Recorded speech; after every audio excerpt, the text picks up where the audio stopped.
Здравей, народа! И добре дошъл в новия щателски влог. Днес тук ние поставяме началото на този влог с много бърз апдейт. И между другите ми занятия и задания за деня напълно неподготвено, съжалявам, но пък е натурално. Се включвам, за да ви кажа какви ги върша в щателско отношение. Ако сте гледали предишния влог, знаете, че аз съм посред на няколко книги. Първата, това е The Age of Empire, книга 6, последна от поредицата на Майкъл Саливан за The Legends of the First Empire. Майкъл Саливан, известен в България с факта, че пише хрониките и откровенията на Ририя. Аз прочетах откровенията и много ми харесаха. Хрониките се оказа, съм ги почнала, малко съм ги позабрала. Те са малко по-единични, малко по-случай за случай, книга за книга, не чак толкова навързани, колкото откровенията. Както и да е, минах на следващата поредица, тази година, даже през последната половина на годината усилено е чета. Напоследък интересът е страшно много там. Това е епично фентази за хора, елфи и джуджета. Имаме съдбата на цели раси и нации, война, политически разни неща се случват, но главно е някакси ориентирано към героите. Има страшно много динамика, неща се случват, приключение, приключенско фентази, квест. Всички тези неща, които обичам аз в фентазито, които мисля, че много хора обичат в класическото фентази, са представени тук, но с модерен привкус, модерен начин на писане. Стилът на Саливан е много достъпен, много приятен, много ангажиращ. Той има доста добра работа с персонажите. Ние сме с тях. Това е история за персонажи. С изключително добър баланс между това да сме фокусирани върху персонажите, но все пак да се случват някои неща. Въпреки че виждам от време на време някои класифицират тази поредица като по-бавна и мудна. Има защо в някои случаи. Не мисля, че всичките книги от поредицата са такива, но да, има някъде, където нещата малко се забълтачват от към случващи се неща. На мен обаче ми харесва, защото всички герои са ми интересни. Втората книга, на която съм по средата. Ще я взема, въпреки че аз слушам аудиокнигата. Това е Дядо Прас. Защо взеха английската?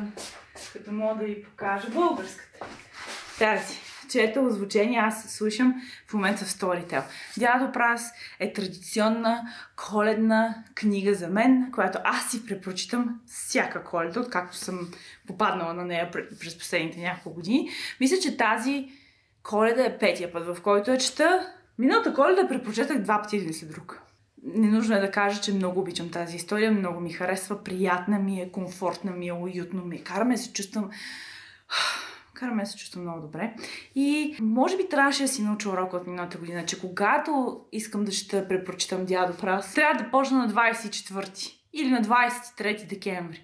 Защото аз се препрочитам скорострелно тази книга. И слушам озвучението в Storytel, което между другото е превъзходно, аз го обожавам. И вече съм на повече от половината на книгата, въпреки че я почнах едва в неделя сутрин. Днеска сме понеделник вечер. Какво друго четах? Книгата е горе, съжалявам. Последният метал на Брандън Сандърсън. Книга 4, отново последна в поредица, този път на Магороден втора ера. Аз съм на около 170 страници от тази книга. Бяха почнала преди известно време, може би си спомняте, но я паузирах, защото фокуса ми отиде към Frugal Wizards Guide to Handbook to Medieval to Survive. Frugal Wizards Guidebook. No, Handbook. Frugal Wizards Handbook to Surviving Medieval England. Но я приключих с нощи и се върнах отново към последния метал. И така всъщност започваме този влог. Последния метал е 4-та книга от поредицата Магороден, завършваща книга. Поредицата Магороден е втората ера на много известната първа ера, в която имаме магични сили, които са свързани с използването на метали. Във втората ера имаме голяма еволюция от гледна точка на епохата, в която се развива действието, и вече не е в същата, в която е първата ера, ами е в пред научната революция. Имаме електричество, бавно навлизащо, имаме влакове, така индустриална революция се случва, въпреки това има и магичната част и се разраства магичната система като цяло, съществата, с които се срещаме и металите. Очевидно, тук има някакъв загубен, за който не сме си говорили до сега. Аз харесвам Магороден втора ера, някои хора смятат, че не е толкова добра, колкото първа. Съгласна съм. Двете са много различни видове поредици, с много различен фокус, с различен начин на разказване на историята, с различни неща, които са важни за Сандърсън в тази история. Така че огромни разлики между двете ери. Но на мен и втората ми допада. Приятна ми е за четене, а те са си големи топуща, така че е хубаво да ви е приятна за четене, иначе прогресът ще е труден 600 страници. Аз съм на 170 от тях и така започваме нашия читателски влог тази седмица. Добре дошли!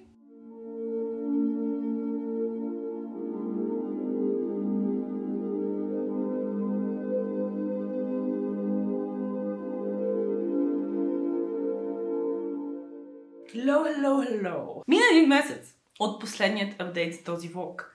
И края на 2023 година е много празнична, Коледа, това.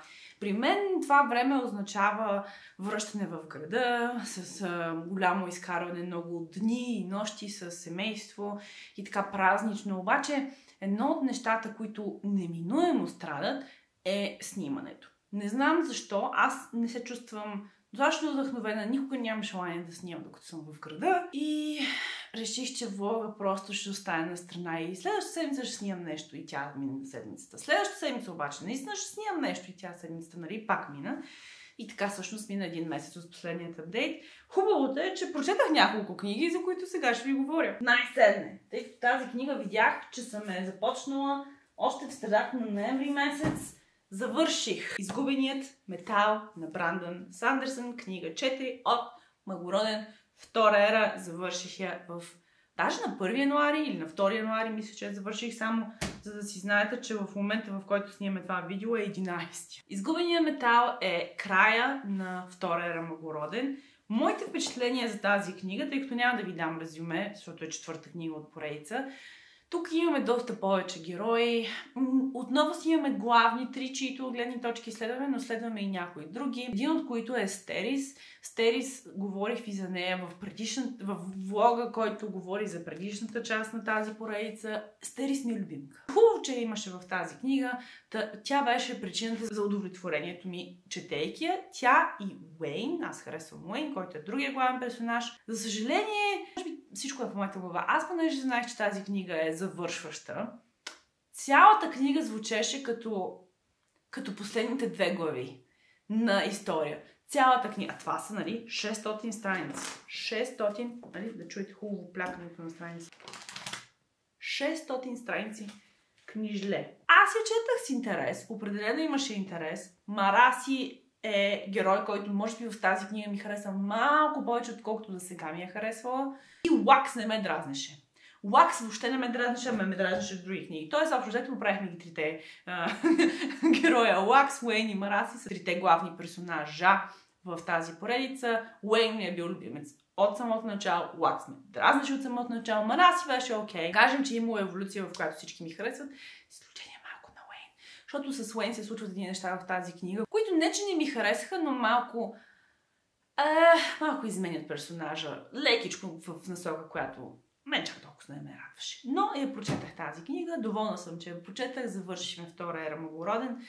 Нещата, които се случват и начинът, по който се изменя света, предполагат, това, което Сандърсън е казал по-рано, че тази цялата поредица Мъглороден ера 1, ера 2, ера 3, ера 4 и така нататък, колкото ери там успее да напише този човек, ще бъде поредица, която започва като фентази и ще завърши като научна фантастика и определено в последните 2 книги на втората ера виждаме това научно-фантастично бъдеще, което се задава. Казано е, че ера 3 ще бъде в космоса. И се надяваме, че аз все още имам интерес към тях, когато почнат да излизат, да продължа с поредицата, но нищо не е гарантирано. Другата книга, която не знам дали казах, че прочетах, е The Age of Empire, която е книга последна от поредицата The Legends of the First Empire на Майкъл Съливан. Аз много харесвам Майкъл Съливан, много харесах и тази поредица. Последната книга може би не чак толкова много, но то си е проблем лично мой, който аз знам, че съществува с последни книги в поредицата. Никога не ми харесва толкова, колкото книгите преди това, но иначе като цяло поредицата страшно много ми хареса. Епично фентази от стар тип, раси, елфи, хора, джуджета, но с модерни герои, модерен глас на автора, който аз просто много харесвам. И мисля, че всичките герои бяха много, много приятни за четене. Имайки преди, че говорим за конфликт между различните раси, войни, герои, легенди. Много добре. Аз може би съм споменала или не съм споменала, че аз си препрочетах Дядо Прас на Тери Пратчет. В случая аз си слушах аудиокнигата в Storytel за пореден път. Прекрасна книга. Муцка. Повече няма какво да ви кажа. Дядо Прас е една от най-добрите книги на Пратчет и който не е чел, трябва да я прочете и трябва да ви кажа, че това е една от книгите, които аз четах извън реда, в който трябва да се чете, защото Дядо Прас се води книга от поредицата за смърт.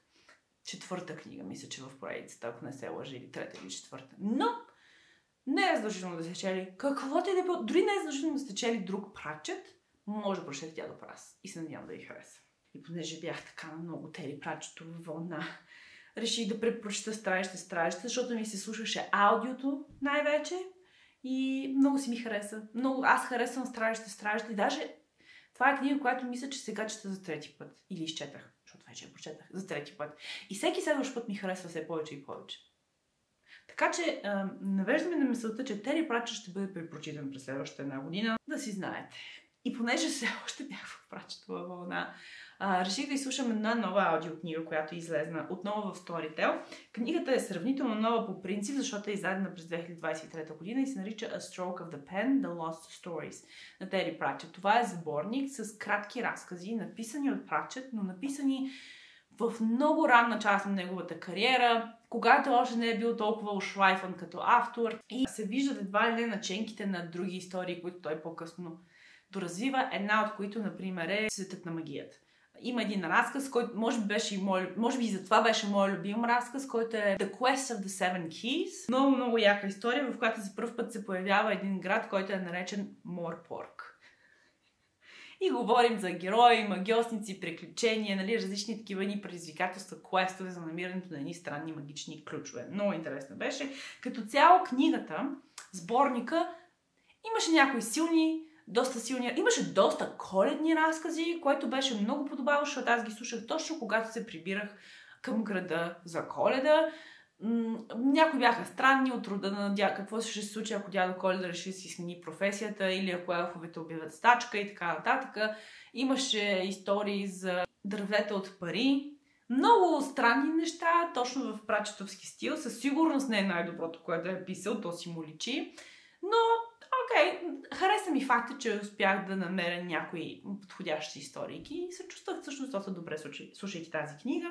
След което, имаме още малко, почти сме накрая, след което започнах друга аудиокнига, която теоретично погледнато съм чела, но нямах никакъв спомен за нея. И това е The Death of Dugard, което е книга трета от хрониките на Ририя на Майкъл Съливан. Майкъл Съливан е автор на The Legends of the First Empire, за които ви говоря толкова много през последната половин година в този канал. И понеже свършвайки с The Legends of the First Empire, аз някак си исках още от Съливан. Съливан има много приятен стил на писане, има много интересни герои. Неговото е наистина много фантастично фентази. Някак си фентази от едно време с елфите и джуджетата, с различни квестове, с различен тип такива герои, също така и с църквата като главен антагонист. В повечето истории владетели, благородници, такива едни неща се случват и на мен много ми допада и затова реших да се върна към The Death of Dugard, защото нямах никакъв спомен за тази книга, въпреки че теоретично погледнато съм я чела.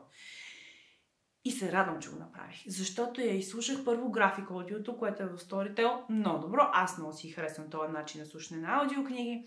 Второ, радвам се, че я прочетах сега, защото тази е една от книгите, които имат много свързаност с The Legends of the First Empire. И когато съм я чела първия път, 100% не съм разбрала и половината от тия връзки. Даже не половината, всичките от тези връзки, които съществуват между тази книга и тези книги. Имаме много интересни моменти, които ако си чел The Legends of the First Empire, със сигурност ще уловиш, ще разпознаеш някои герои, ще разпознаеш някои събития.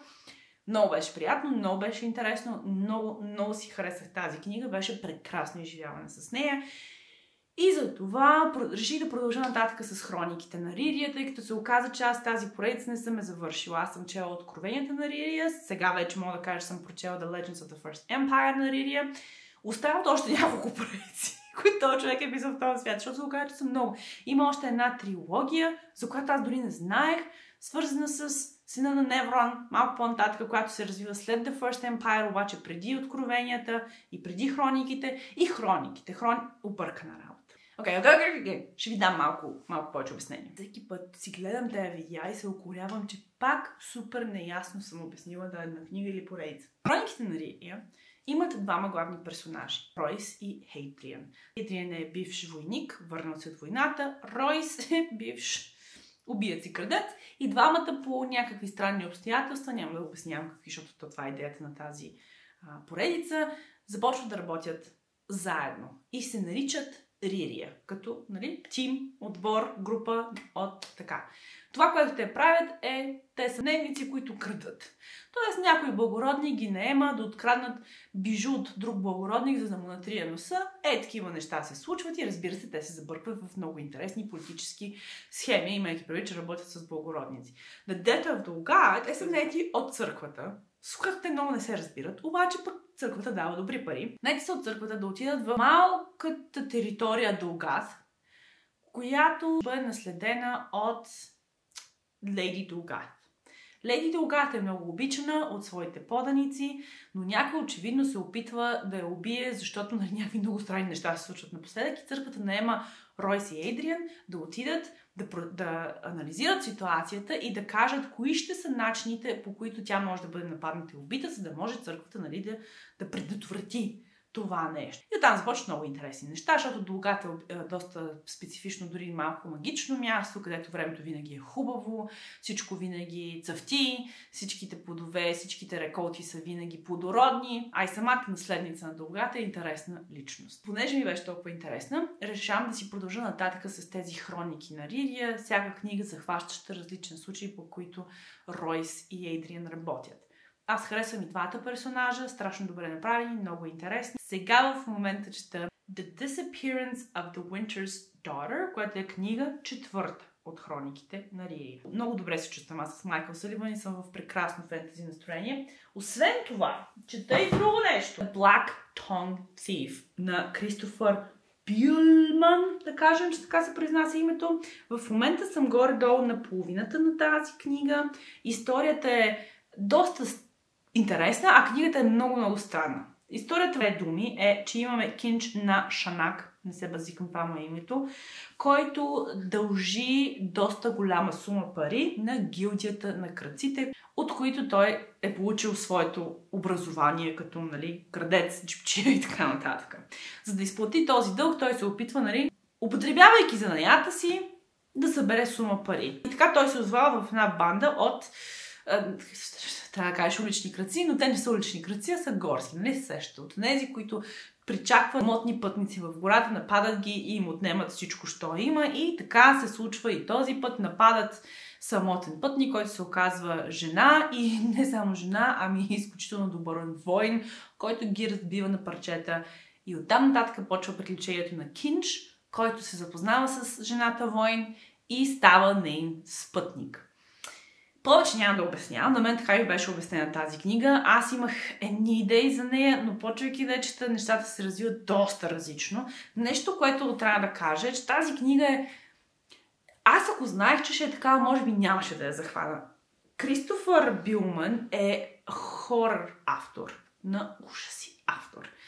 И това определено си личи в начина, по който пише. Много е интересно, защото от една страна, ако се замислиш за формулата на историята, е доста позната формула на квест. От друга страна имаме автор на ужаси, който решава да пише квест и нещата изглеждат по доста различен начин. Не е властия на пръстените, не е приятно за другата и така нататък. Гадни неща се случват, в гадни позиции се намират, има някои гнусни моменти. Даже има доста моменти, в които ако се замислиш, нещата са доста гнусни. И той си ги описва, което на мен не ми харесва особено много. Самият стил на автора на писане много ми харесва. Начинът, по който се изразява, начинът, по който са структурирани изреченията, начинът, по който са структурирани главите. Това е книга, не много голяма, 400 страници е, с изключително кратки глави. Една глава е максимум 2 страници, т.е. 2 листа, т.е. 4 страници. Максимум. Винаги главата завършва на някакъв клифхенгър, което аз обичам. Някак си така да чуеш. Нещо се случва съвсем друго и накрая ти пише и тогава дойдоха гоблените. Или и тогава чухме смъртоносният вик. И настроението изцяло се обръща. Стилът страшно много ми допадна. Историята малко бавно се случва и доста се мотаме. Много се мотаме. Има някои, като всеки един квест, нали, попадаме на различни места, някои от които са много интересни, някои от които, като това в момента, на мен не ми е много интересно, защото се намираме на един кораб с моряци и нещата са доста гнусни, ужасяващи, кракени, мракени и такива разни неща. И не съм много доволна, но чета с интерес, защото мисля, че има една такава формула на събираме хора по пътя, но понеже е хорър, то с автор, те хора не се знаят дали за хубаво ги събираме или за лошо.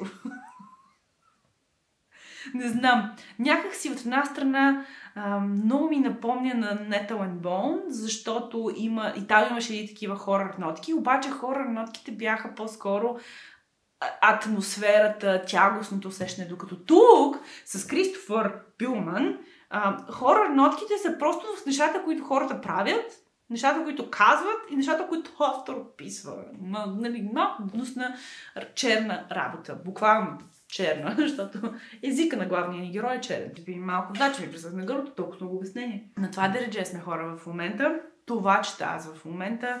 The Black Tongue Thief и The Disappearance of the Winter's Daughter. Доста различни фентезите и двете са квестове. В които имаме кръци и наемници. Всъщност е много интересно, защото като се замислиш, Ройс е крадец, Кинч е крадец, Хейдриан е бивш войн, неговата спътничка е бивш войн, но две тотално различни истории.